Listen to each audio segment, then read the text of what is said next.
Welcome, everyone. Thank you so much for joining us today. My name is Sierra King, and I am the Data Incubator's Admissions Director, and we are a fellowship, scholarship, and placement company. We've promised you an excellent AMA panel with some of TDI's alumni from various cohorts and locations. For the first 40 minutes of our session today, I'll be asking the panelists questions, and then in the last 20 minutes of the session, we will open it up to questions from the audience. So please place your questions in the Q&A section if you'd like them to be answered live by our panelists. Your questions can be about tips for applying to our program, how to master the coding challenge, financial aid, job placement, the program experience, etc. The chat box will be used for general announcements and resources, so please avoid using the chat box to ask questions for the panelists. We want to make sure that we get to as many questions as we can and we don't miss any important information that you'd like to have answered live today. We are recording the session and we'll be sending a copy to all attendees. And as a reminder, our session is an hour long. So if we don't get to all of your questions today, please email us at admissions@thedateincubator.com and we will be happy to help you. So with that, I will pass to our panelists to introduce themselves. Starting with Adam. Hi, everyone. I'm Adam Gifford. I was a winter 2021 cohort member. I got my PhD in neuroscience back in 2016 from the University of Pennsylvania. Probably as you'll hear from many of the panelists and most of you, kind of fell out of love with an idea of an academic career and wanted to make use of my computational and data science-like skills, but needed some additional help and resources in order to make that transition. So I found the Data Incubator, found the program to be super helpful in terms of the technical skills and a lot of the, I guess, sort of supplementary skills that we can get into later to help sort of make that transition work.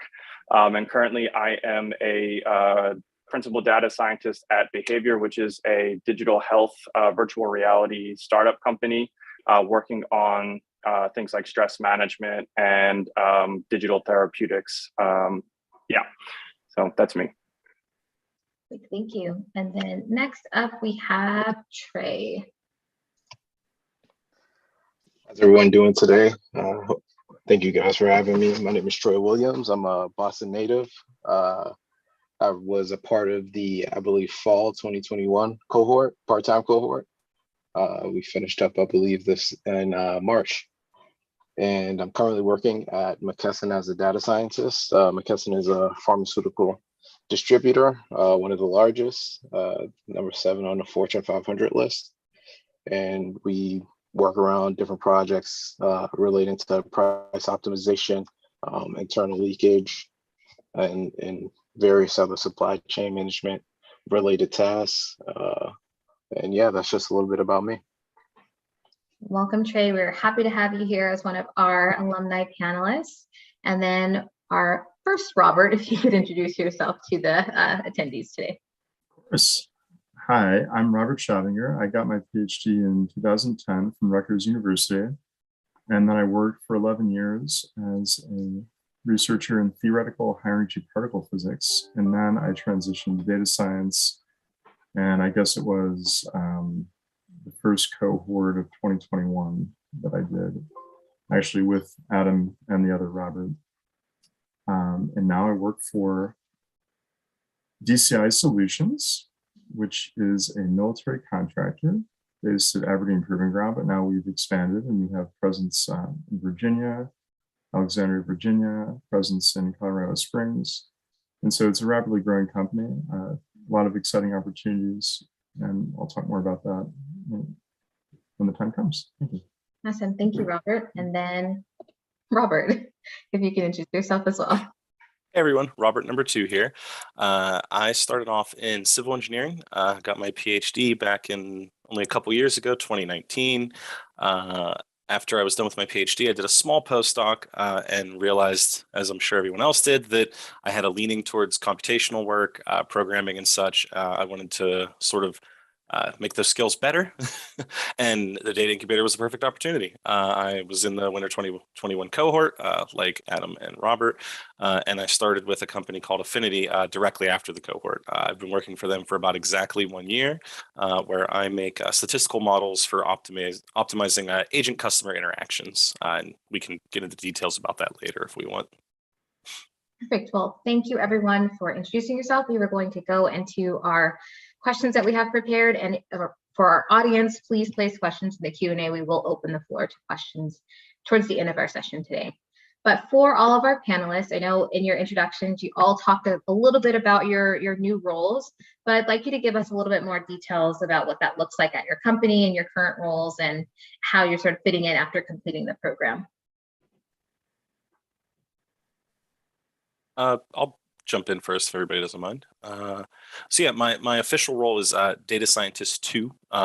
But essentially what that means is I create statistical models. So we use a lot of Bayesian statistics specifically to sort of rank agents in the caller system and groups of callers.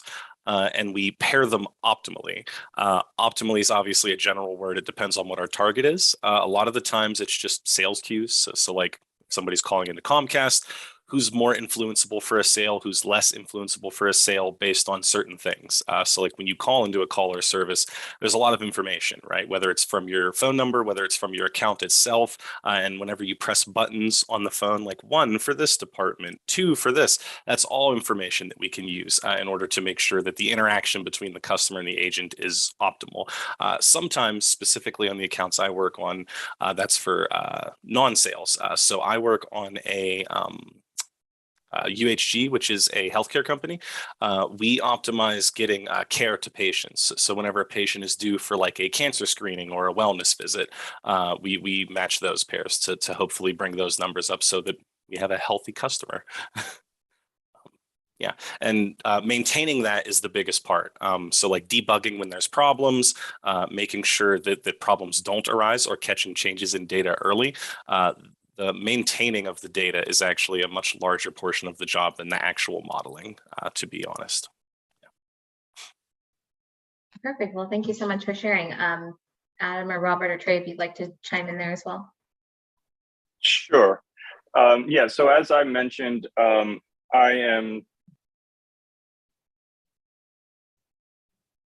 Oh, you're muted, Adam. Can you hear? Sort of. Okay. Sorry. So as I mentioned earlier, I am the principal data scientist at Behavior, which is a Series B startup. So sort of slightly maybe differently from Robert, my roles and responsibilities sort of span the sort of traditional data science, machine learning engineer / operations / data analyst. I kind of have my hands in a little bit of everything that's data related.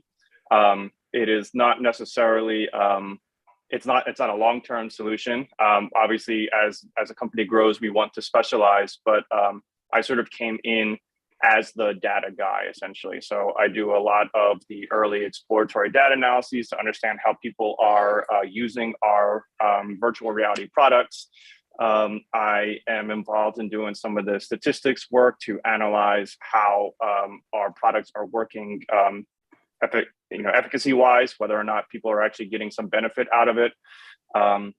We are developing our first machine learning model to try and predict users' improvements in efficacy as a function of how they interact with the product. And right now we're actually starting to implement a data science machine learning architecture in Azure. So how to organize basically the MLOps side of things, how to streamline the analysis and machine learning work and production deployment work in order to streamline the process from beginning to end. So I have my hand in a little bit of everything. Probably makes me a jack of all trades and a master of none.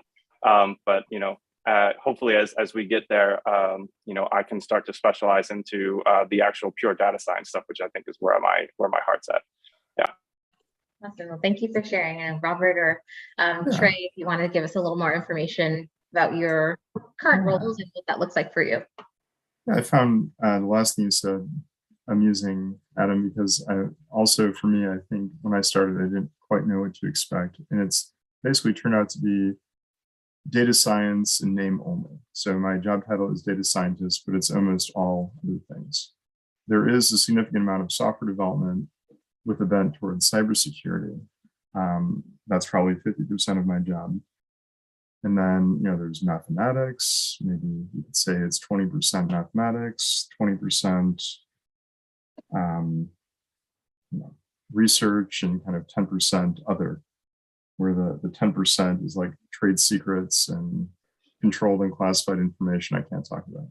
So, it's exciting in a lot of ways. It's a very small company. It's 120 people, and we're rapidly growing. We're traditionally, we've been helping the Army out with cybersecurity solutions, but now we have people in healthcare. We have people working for the Air Force. So it's really branching out, and I think there's great prospects for growth. And so it's sort of like a startup environment, but it's kind of more on the government side.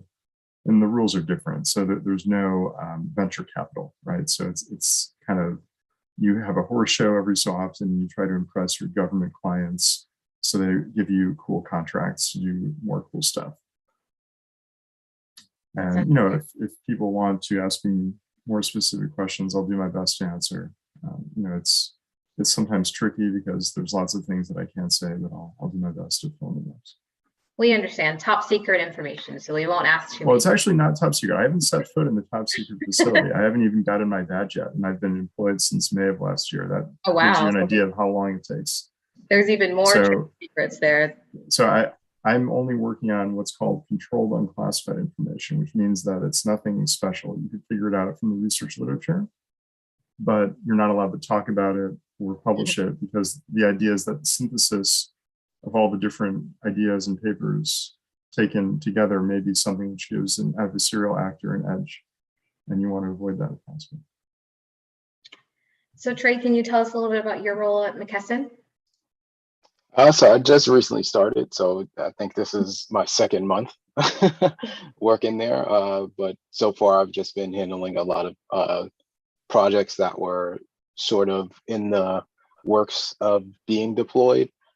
So it's sort of a full end-to-end sort of data science, I would say, pipeline or life cycle, where it's also a mix of software engineering as well. So we're actually implementing test-driven development, or at least that's what I'm attempting to bring into the company, and then trying to move away from functional programming and utilizing more object-oriented programming for developing, these specific models that we're actually working on. So in some cases, yeah, it's full-on data science, right? Math and the computational fun, and then there's a software engineering where we're trying to figure out how we can potentially scale these models to be efficient. Once they're deployed and in the wild, we might not have so much control over them. So more recently, I've just taken over. I guess it's not a top secret project, but I'm doing some anomaly detection, and so we're currently trying to develop a higher level way of approaching different anomalies in various situations. And so that's the project that I'm currently working on.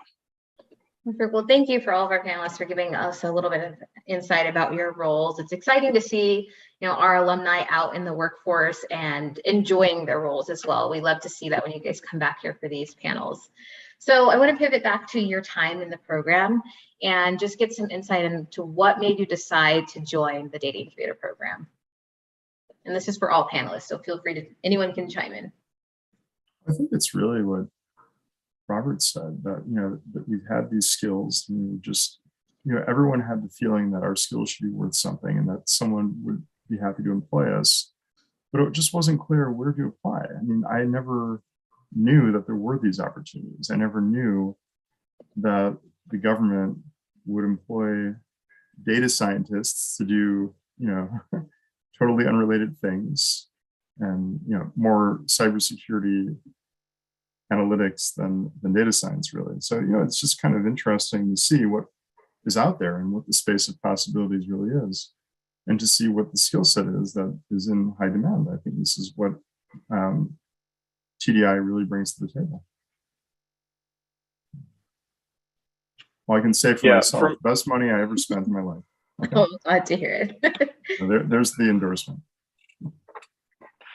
For me, it was somewhat similar. I would say that I knew there was a demand for my skills, but my skills were incomplete, and I think I felt overwhelmed on my own trying to learn trying to figure out first what I needed to learn, and then figure out where the best places to learn it from.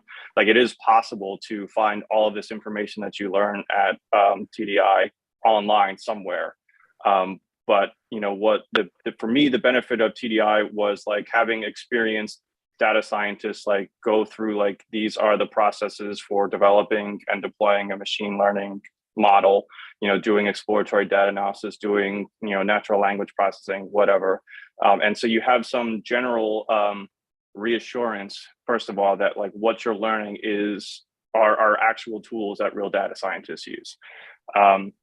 And sort of separately, the end result of your of the boot camp is you come out with a project that you've done from start to finish, that you publish in some way, shape, or form, that sits in a GitHub repo, and you have an app in Heroku that has a finished product.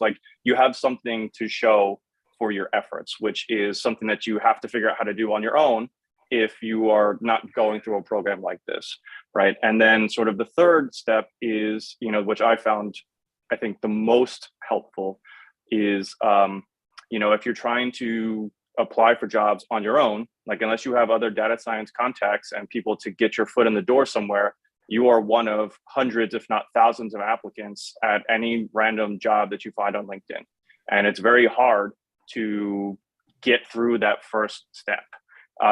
Whereas with TDI, they have a bunch of hiring partners, not that you necessarily have to go through them, but they have a, network of hiring partners that have worked with TDI in the past, know the kinds of data science, the quality of the data science to come out. And you basically just have a leg up, just putting your application out to one of these hiring partners, saying that you're a TDI, or going through TDI to get, to apply to the job. I think when I did it by myself for a year before I joined TDI, I applied to, maybe 100 jobs and got an interview at 2 or 3 of them. Whereas, doing the same process, I applied to 15 jobs in TDI and got an interview at almost all of them, at least a first round interview. So just getting your foot in the door was the biggest thing for me. So I think for all those reasons, it was, that was sort of why I wanted to get to TDI. That's yeah, great. I can second that. Not from my own experience. I went kind of directly from my previous career to TDI. I never even tried it because I knew I would fail, basically, because I wasn't a strong programmer when I started TDI, and that's really essential in this business. And so I knew that there was work that I had to do. But a colleague of mine who was an extremely strong programmer, really one of the best I have ever met, he applied to 50 jobs and he got one interview. And he said, "Rob, what's wrong with me?" I was like, "There's nothing wrong with you, man. You just have to go to TDI. This is what you got to do." Send them our way, Rob. And he did it, and it worked. He's employed now at, I believe it's Revelio Labs. So yeah, it Awesome. works just like a charm, because I knew he was good. I knew he had the skills. It's just that you have to be recognized for the skills that you have. Yeah, not to drag the question on, but I share their sentiments entirely. Not only was it easier to get an interview, I had companies reach out to me for interviews because of the partner system, which, I don't think that ever happens outside of a situation like this, usually, at least. Yeah, I entirely agree with Adam and Robert. Glad to hear it. And Trey, if anything you'd like to add? The reason I joined for a challenge at the time, I considered myself to be a quote unquote self-proclaimed data scientist, right? I didn't necessarily need the industry to give me the title, and was proven wrong. There are a lot of things that TDI teaches you, that'll not only refine your skills, but will, empower you to take on larger tasks with different set of tools, which is what they definitely equipped me with. And I feel a lot more comfortable in a variety of situations prior to being admitted to TDI. And then also for the community, I have a ton of friends now that I can talk to, right, that are also from the program, who are data scientists or data engineers. And whenever I run into a problem, we can joke about all the mini projects. That's glad to hear. I mean, we're glad that we're still able to have that community, even in an online environment, with our students being able to network and get to know each other. But that's definitely one of the major takeaways we hear from students in our program, is just having that extra support, not only to navigate the curriculum and content and get you that skill set, but just having that sort of like gold star on your resume, like this is a certified person that has completed this. So I'm glad to hear that, you guys got that most out of that program, and it really helped you with landing your next job. So any favorite parts of participating in the program? I think the project, hands down. That's, for me at least, what was meaningful. And I think the lessons learned from there have served me well. Yeah, agreed. I mean, while everything was wonderful, I think the mini projects truly, they make you realize what it takes to be a data scientist, right? Because I mean, you can see a problem and like fit a model to it all you want, like really basic, but like those mini projects really nail it. Like it's like I could apply it to things I've done at my job, like stuff like that. The mini projects are hands down the best portion of the training. I truly enjoyed the lectures. It allowed individuals to sort of speak their mind. It was just a space of sort of just like pre-thought and collaboration, brainstorming, and that would sort of prepare you for those mini projects, if not to figure out how you can apply that to whatever it is that you're working on. I think all of those are obviously great. I guess I'll add something different just for the sake of, maybe in case it doesn't come up. But one of the, I think, important things that I got out of the program was honestly at the beginning, which was like having like a professional resume writing service look at your resume and, basically help you cater your data science resume to a particular job that you might be interested in. And so like they kind of strengthen your resume and cover letter to, hit the, bullet points of what is required for that job position, and, give it to you in a format, that you can then use. And, the resume builder app or site through TDI allows you to basically publish it in a nice format that I think is also designed to make it through a lot of screening services for data science like stuff. So the help with putting together a professional resume, I think, was super helpful for me.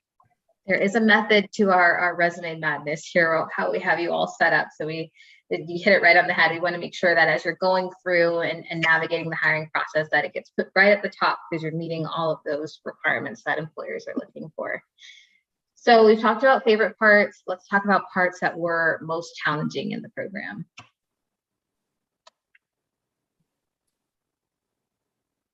Well, I think for me, the coding challenges, because I didn't know any Python.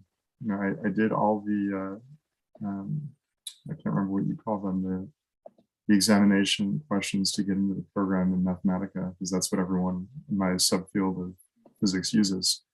And I'm grateful that everyone gave me a chance, because on the face, maybe it didn't look like I was the strongest candidate for data science, but I had, confidence in myself and in my ability to solve problems. And I'm glad that that was something that, kind of shined through in the end. And I was given the opportunity to participate because I think it was a good fit in the end. And I saw a little question pop up about, how much is not much programming experience. And the answer is like, I had a lot of programming experience in other languages. Okay. But the lingua franca is Python. And so if you don't know Python, learn it.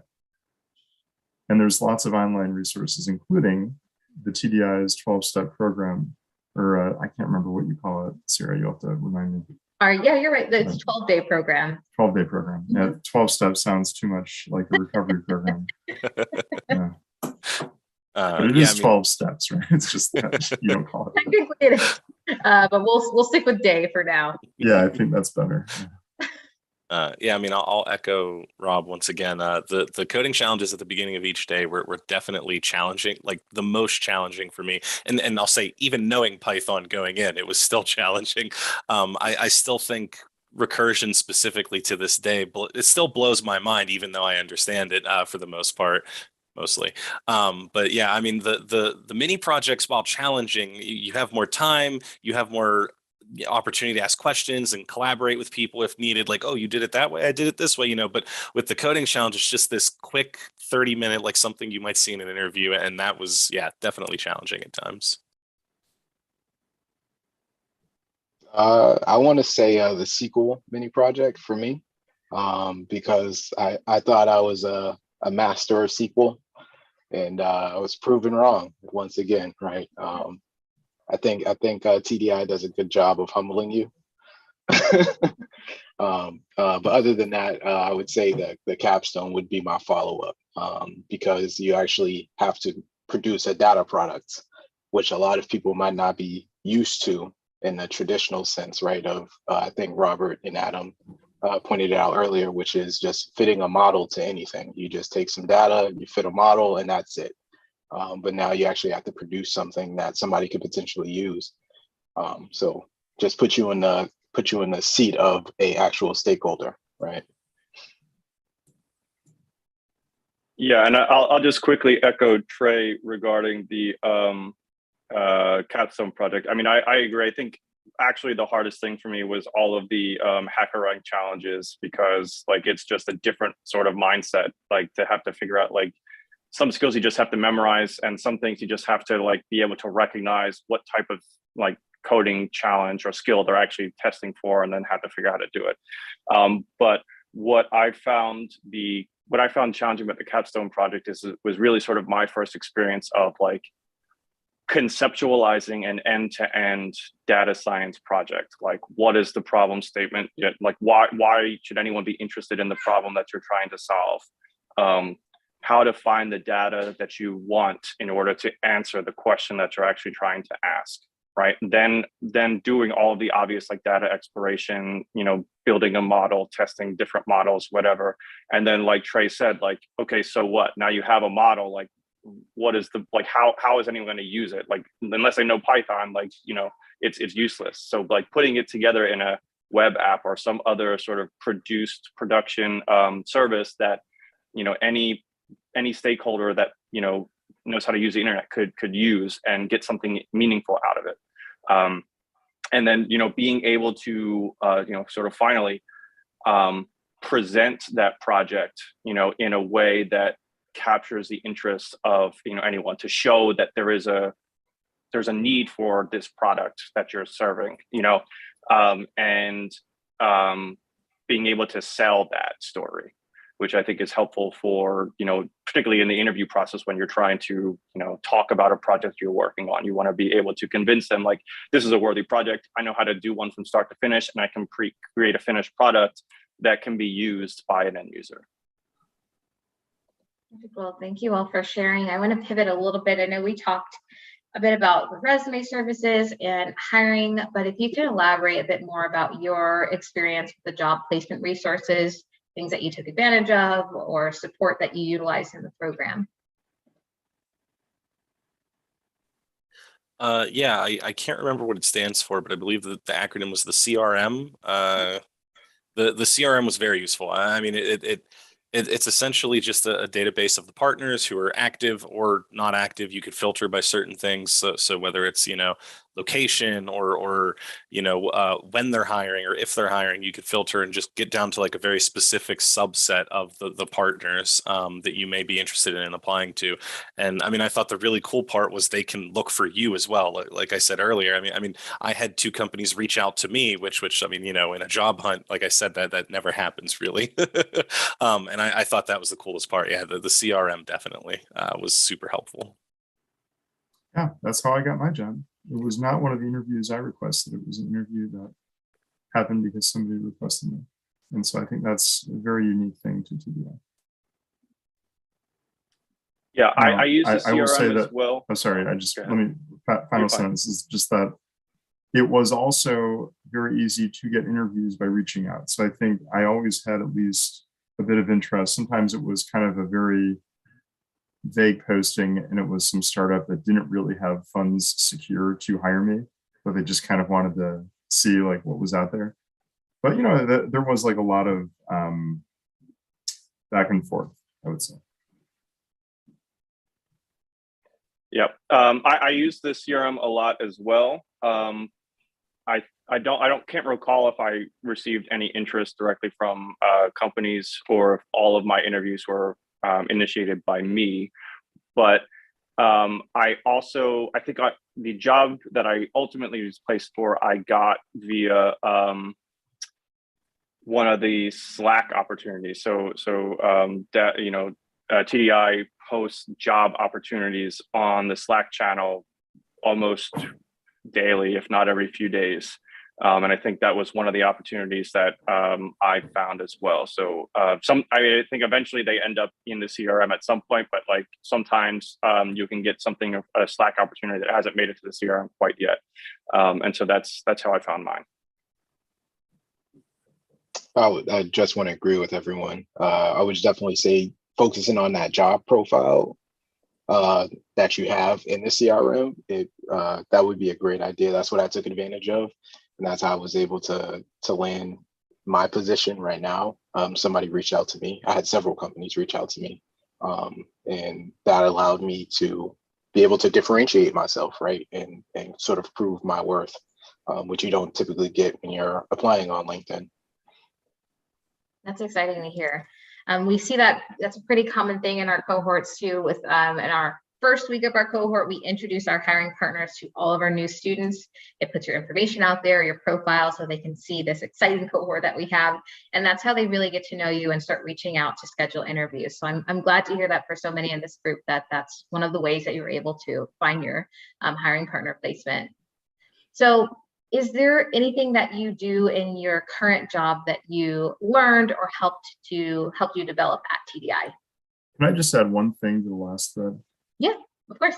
So I just wanted to say that it's sometimes very tricky when you try to apply outside of a program like TDI, because the requirements on paper for the job can sound rather scary.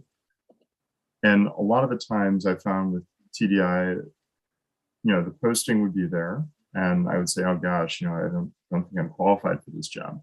But still, the person on the other end would hear me out, and I always felt like I got a fair hearing, and I didn't end up with any of those jobs. So maybe it was like a solid requirement, but I didn't feel like I was excluded right away. Like I felt like I had a chance. And I just wanted to mention that, because it can be scary sometimes looking at these lists of, you should have 7 years of this and 5 years of this. And a lot of that is just kind of made up arbitrarily. It's not really the case that there's someone sitting in a room thinking, oh, I can't work with you if you don't have 7 years of analysis or whatever kind of thing they want.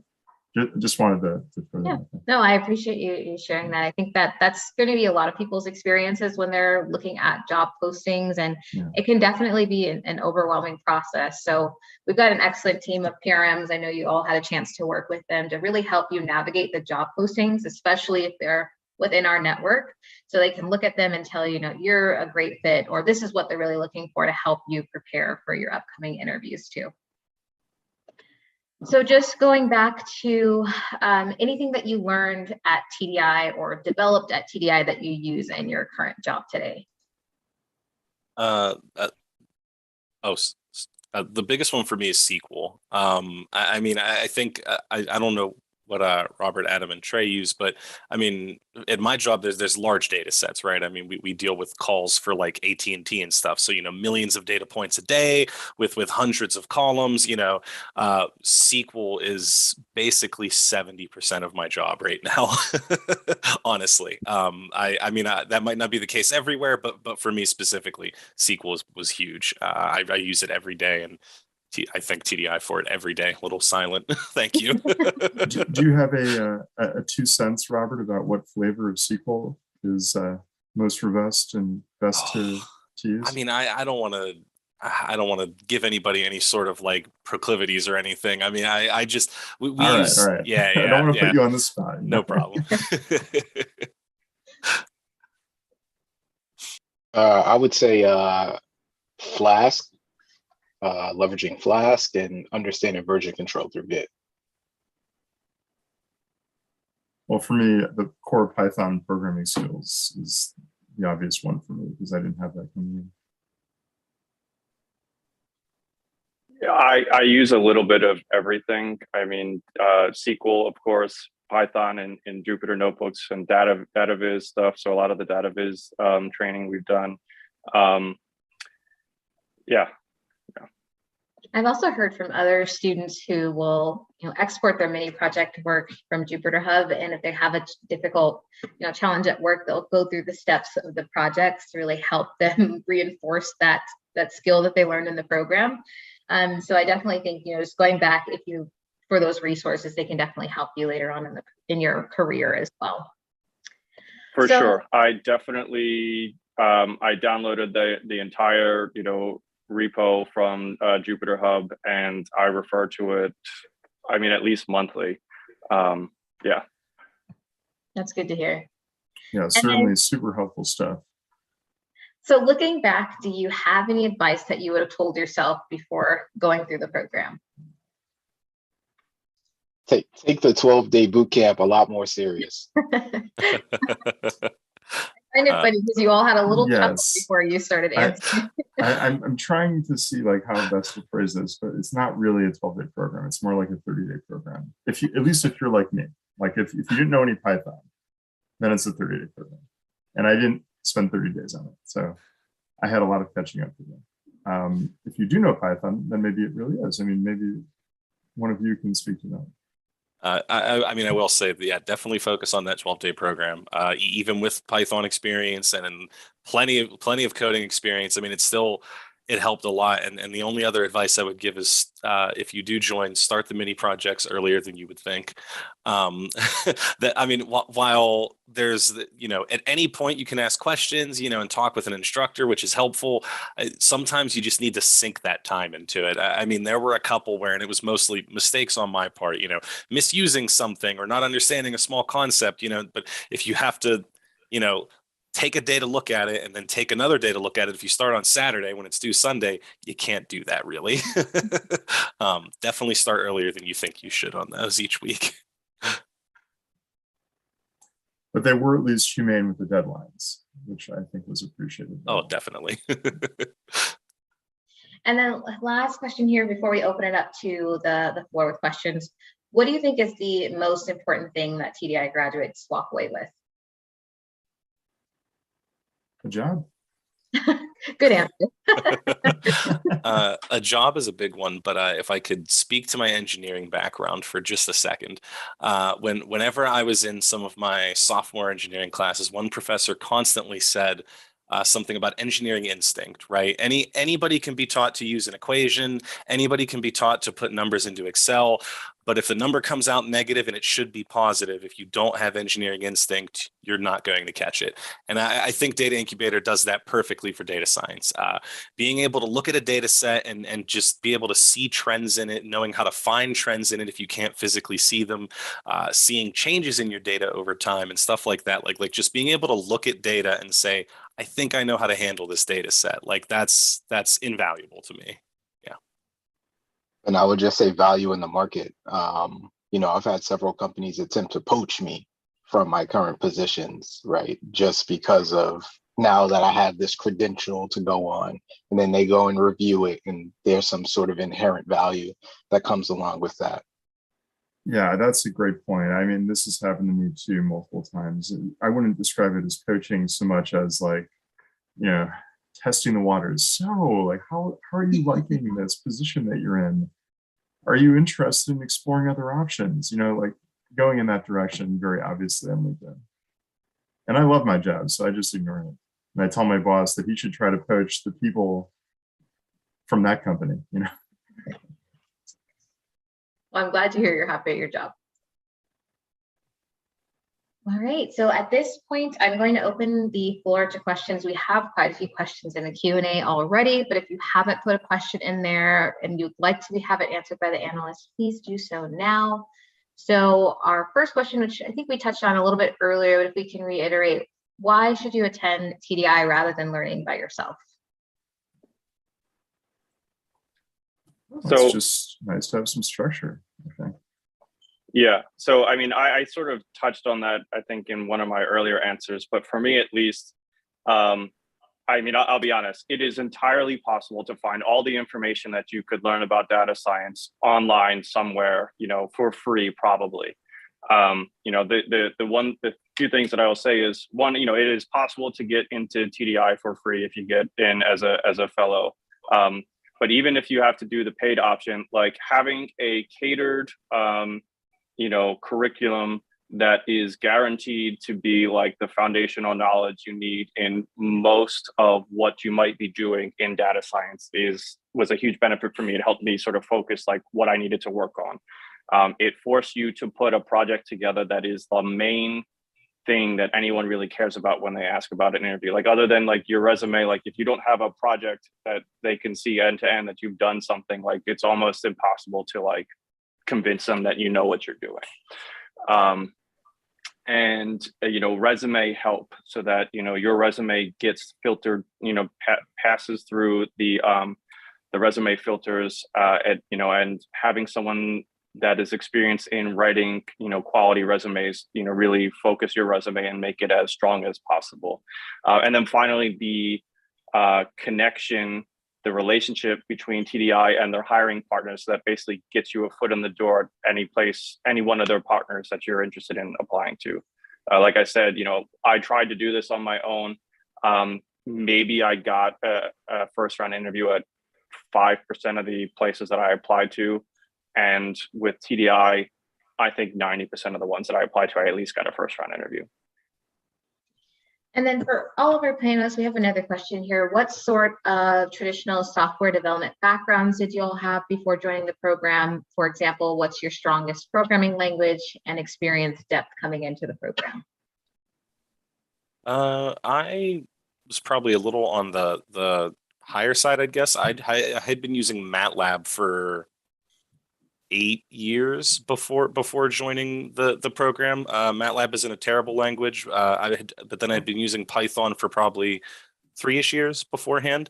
It was still extremely valuable, honestly. I don't think there's such a thing as too much practicing when it comes to things like Python.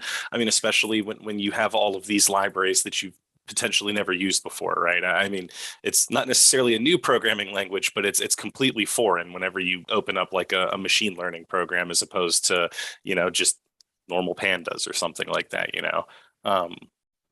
Yeah, so I had a lot of experience going in and it was still amazing.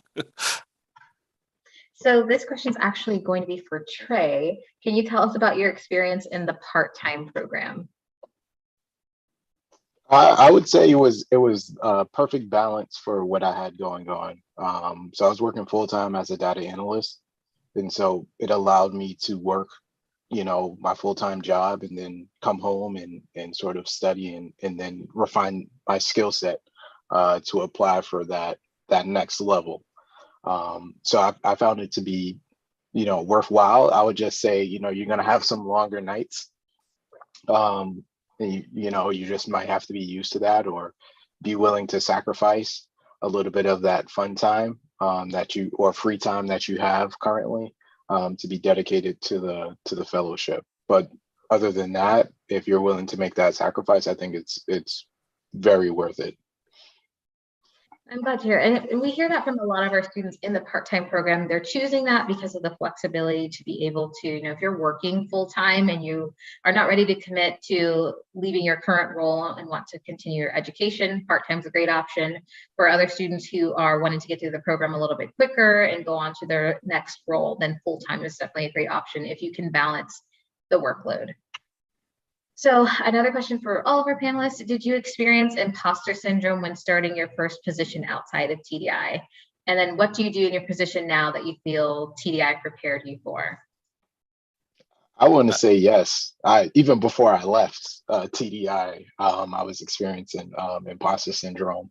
I would say now that I'm in my role and some of the work that I'm doing, I'm not even phased by it. The level in terms of how complex I would make things out to be, sort of like Occam's razor. I just keep everything simple, and that's what TDI sort of has provided me in terms of the mindset. And how you approach certain things is just keep it simple. Don't try to overthink or complicate, a really easy question when, it really just takes a simple approach. But yeah, that's my take.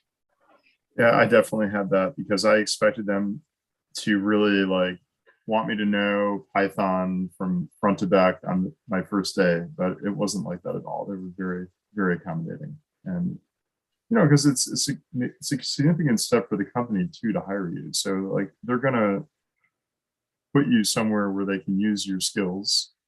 And if you don't have every single skill on day one, I feel like that's actually not a big deal at a lot of smaller companies. Now, if you're going to try to get a job at Google, then you should probably know everything in the job description backwards and forwards. That is hard. I mean, I know a lot of people who work there, and I assume it's the same at all of the I don't know what they call it nowadays. I was going to say Fang, but it's not really Fang anymore, is it? It's like Is it Mang now that it's Meta? no, it's like man. It's terrible, right? Because it's not Google, it's Alphabet. Right. So man, great. All right, yeah. So that's my take. I definitely had imposter syndrome, but I got over it, and no one cared in the end. They were just happy to use the skills that I did have and let me learn the rest. Yeah, I mean, just to once again mirror everyone. I mean, the short answer is yes. The long answer is hell yes, I guess. But the at least the company I work for, I mean, there was a 3-week long training period where regardless of the fact that I was a data scientist and I was trained through TDI, that there are very specific things that you do at your job, or depending. I mean, if you're in a smaller company, maybe it's not quite defined yet, but at least for mine, I had a specific role that I was meant to fill, and I was trained for 3 weeks to do that job, and I still felt like I didn't know what I was doing. It wasn't until I don't know, 6 months in when we had our H2 reviews, when my manager was like, "Yeah, you're doing fantastic. Honestly, I breathe a sigh of relief every time you're like, yeah, I'll do that." So yeah, it fully prepared me, even if I, didn't think I was that good. I'll just jump in and say I still have imposter syndrome. I mean, like it's but part of what I think TDI was able to do for me is manage it. Like I know that there are things that I don't know. Like I mean, it's an 8-week course, or if it's a part-time, it's still probably the same content. It's just over a longer period of time. But like, it's only really a foundational level like material. You get a little bit of a lot of different things, and it doesn't touch on everything. And so you're always going to get into a situation, or you can always potentially get into a situation where you're like, I actually don't know how to do, use this model, or I whatever. There's always something, but like, I have the tools to figure out how to do it. And I'm confident that like, even if I don't know how to do something now, like, you give me a couple of weeks and some learning materials and some time to figure it out, like I can figure it out. That's one of the things we found when we've actually did a webinar with ODSC talking about imposter syndrome, is that it's a cycle. It's something that's going to affect you at various stages of your career, and it's actually very common. So it will happen to most of us. Even I experience it from time to time, but there are tools and things to help you prepare. I think definitely going through the program and having that foundational knowledge and feeling confident in your ability does help, but it will come up from time to time. But there are some tips that we can share with you to help you overcome that and prepare for it in the future as well. So I saw another question here that I thought was interesting. Let me just, not that I don't think all questions are interesting, but one that is towards the bottom. I want to make sure that we get to it before we end our session today. So for all of our panelists, after finishing the program, how long did it take you to get a job offer? I think I was employed before I left TDI. So I received my offer in February. We concluded in March. Yeah, It was end of March. Yeah, I think we finished our cohort in March, right? yeah. And Yes. I got my job offer in April. Yeah, I So got my shortly job after. offer towards the end. I started April 5th, so I'm actually very recently celebrating a year. Yes, and I started in like early May 3rd, I think it was. So, yeah. Performance review, my boss told me it's coming. Now we'll see. And then another question here for our panelists. So to what extent do you feel your domain expertise in your previous fields came into play after the program and in your current role? Well, I think it was very important. I think that, you know, for a lot of things, and this, I think someone already touched on a little bit, maybe it was Trey, that sometimes in research, people tend to overcomplicate things unnecessarily. And so I think just to have a steady hand and to kind of not jump the gun and start writing the program prematurely, but to really think through the thing to the end and make sure that you understand the, you know, morally speaking, I don't know, correct is the right word, but the phrase that stuck with me from one of my physics professors many years ago when I was in grad school is, my job is to make you right thinking. And I'm going to tentatively say that right thinking means thinking like me. And so he was kind of an egomaniac, but the message is that, you know, if you have enough people who are good at research telling you how to do research for long enough, that's going to rub off on you. And I think that's really what I brought to the table with, you know, being someone who had a background in research, I think. Yeah, I mean, I can't speak much to engineering specifically giving me a leg up in TDI, because I mean, designing a bridge doesn't necessarily help you be good at coding or anything like that. But the PhD side of things, just learning research methods, and then for me specifically, I did do some computational stuff, so that helped out a lot, and I was able to bring that to TDI, and I still bring some of it to my job. I did a lot of optimization in my PhD, and I still do a lot of optimization to this day, defining some target metrics, you know, based on data, blah, blah, blah. I don't want to get into my job specifically unless anybody has a question, but I do still use some of that day to day. Yeah.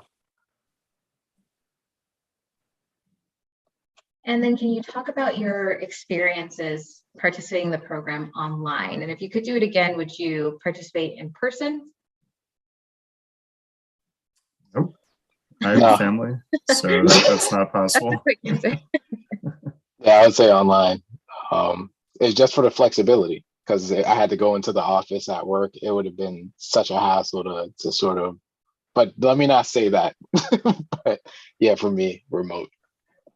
I mean, I would say that I did enjoy online a lot. The flexibility is wonderful. That you know, in between lecture and I honestly forget what's directly after lecture, maybe like office hours and stuff. But the fact that I could go lay down in my bed for 15 minutes, you know, was kind of wonderful at times. But honestly, I mean, I do miss like a classroom setting from time to time. I do like physically interacting with people. So I mean, I think if I had to do it again, I wouldn't mind trying in person, provided there wasn't a pandemic. But yeah, I mean, I enjoyed online. I think either would be great. I ditto Robert Zoo. Yeah, I did it online. It was fine. I would, if I were to do it again, I would consider doing it in person. That's one of the great things that we try to take our on-ground program and really translate it well online to make sure that you have that community of learners that you're able to pull from and network with. And I think some of the things we've changed, I think even since our two Roberts and Adam were in the program, is just giving you more opportunities to socialize, study group sessions with the entire cohort where you can network and work closely together. But we also do have options for our students if they'd like to participate in person. We recently had our first in-person cohort in Berkeley, and it was a great experience for our students. So if you're interested in one or the other, just send us an email and we can talk to you about our options of online or in person as well. How many locations do you have nowadays for in-persons here? Just Berkeley for now. But we are hoping, you know, in the future to open up more options. But for now, our plan is just with in California. Gotcha. And And then I think we've answered this all, but someone wants to know if you all work remote currently. Yeah. I do, with no current plans to go into the office as of right now. Yeah, I have to relocate in So- about 4 I'm sorry. months. So for me, it's a mixed bag. I mean, it's not fully remote, but I can be remote 4 days a week. There's only a small amount of work that has to be physically like in the building, and everything else, it's yeah, fine for me to be working on my company issued laptop. So it's a small amount of work. And for where I'm sitting, it's not a bad deal because I do enjoy actually seeing my coworkers in real life and having lunch with them. I mean, I think that's nice. And I know that I was missing that for the years of the pandemic. So maybe I'll get sick of them at some point and wish I could be fully remote. But for the time being, at least, I'm enjoying it. And it's the right balance for me because, like I said, I have a family, and it's great to have the flexibility to help my wife with whatever it is that needs to be done, or even if I just need to, like Robert said, during the program, if I need to go lie down for 15 minutes and collect my thoughts and come back with the solution to the problem that I'm having, it's just a very nice work-life balance for me right now. But I'm not even sure that I would necessarily want it to be fully remote, because I do like having the possibility to have the sort of Blackboard discussion type chats that I had back when I was in theoretical physics. So that's something which it is very nice for me personally, to have that kind of human interaction occasionally, but to be kind of remote for the rest of the week. And for me, it's a great balance. And because we are coming up on the end of our time today, any last minute advice for our incoming cohort? I mean, biggest thing I'd say is don't be afraid to ask for help. I mean, the instructors are there to help you. I mean, that's just general life advice, honestly. Just ask questions. Even if you think it's the stupidest possible question, somebody will answer it. I still do, and it helps a lot, honestly. And to kind of piggyback off of Rob, I would say, somebody in the program is probably struggling on the same exact thing that you're struggling with. So yeah, definitely make sure to ask questions and believe in yourself, right? You made it into the program, so feel like that 2% that made it in. And just one final thing regarding the clearance, if anyone does want to consider DCI solutions, I encourage you to contact the whoever it is who's in charge now, probably Dr. Jonathan Mullen, with recruiting as early as possible. And there may be the chance to start thinking about doing the paperwork for the clearance sooner rather than later. So, I just don't want people to feel like it's a closed door. You don't have to have the clearance already.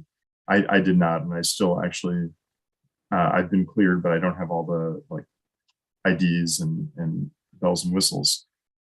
So just to throw that out there, that it's not a closed door, for people who are qualified to be cleared. And then I'll just say a piece of practical advice. Like, if you know that you are looking to apply, like for sure, you literally can't spend enough time, or you can't spend too much time planning your capstone project. There's always something to do, and it often becomes a challenge practically to juggle doing your capstone project while you're also responsible for doing the mini projects.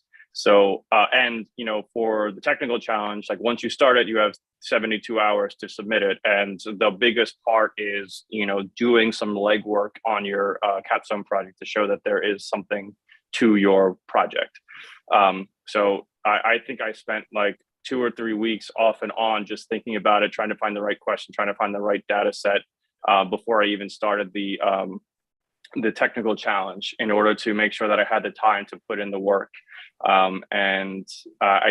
A lot of people struggled in our cohort, I think, to juggle both doing the like if you had to restart your capstone project in the fellowship, it is a challenge. Well, I want to thank all of our panelists for joining us today. We love to see our alumni come back to these events and just share some of their insights for our incoming students. And thank you so much for your time today. I know it was helpful for our students to get some answers from you and just really help them prepare before the program starts. I just want to throw out one last reminder here. The regular admissions application for our summer cohort actually closes this Friday. So if you're waiting on this session to get some more information, haven't submitted your application yet, please make sure you do so by that deadline. And then the regular admissions challenge will close on that Monday. So that challenge Adam was talking about, those 72 hours, we have over the weekend to work on it. And then our full-time cohort will start June 27th and it goes through August 19th. And then part-time cohort also June 27th through November 11th. So I believe we put a link in the chat to submit your application. But if you have any questions after this session, if you want to talk to an enrollment counselor, please email us admissions@thedataincubator.com. We are happy to set up a call for you as well. And then again, this session has been recorded.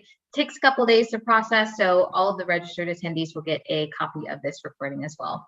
But again, thank you everyone for attending. Thank you to our panelists, and I hope everyone has a great rest of your day.